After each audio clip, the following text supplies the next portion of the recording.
Өзбекстанда эки нерсе жакшы.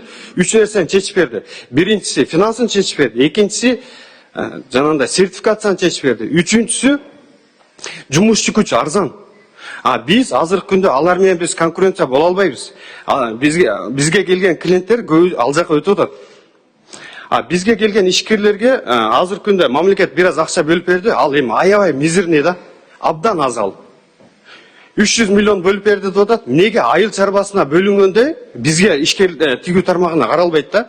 Мисалы өткөндө бюджет каралды депутаттардын. Мен барып карап отурдум Дилай менен чогуу. Бирар жолу бир киши ошол жерде тигүү тармак боюнча сүйлөгөн жок.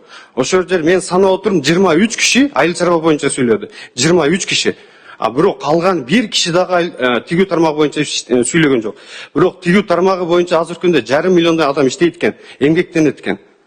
Неге бизде ушул маселелерге гибкий форматта отуруп, мындай чечим чыкпайт да? Сөзсүз түрдө закон чыгыш керек, башка нерсе чыгыш керек дейт. Бирок ушундай кылып жүрсөк биз аркага кетип калып атабыз да. Азыр 4000 5000 цех жабылды. Биз дагы бир айда ушундай маселелер менен, чогулуштар менен жүрүп турган болсок, гибкий болуп чечпесек, 10 000 цех жабылат. 10 000 цехте бир цехте 10 адамдан иштегенде деле 100 000 адам. Канча адам жумушсуз калып калат азыркы күндө. Биз ошол нерсеге жана Азамат туура айтты, бир комитет түзүп берсеңиздер, ошол комитет түзмө-түз эмнебизди билсе.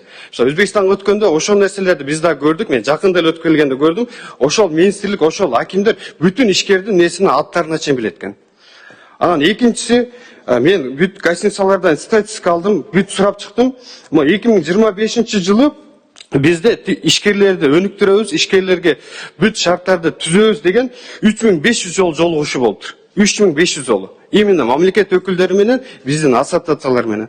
Бирок ошолордун кайсынысы результаттуу болду азыркы күндө?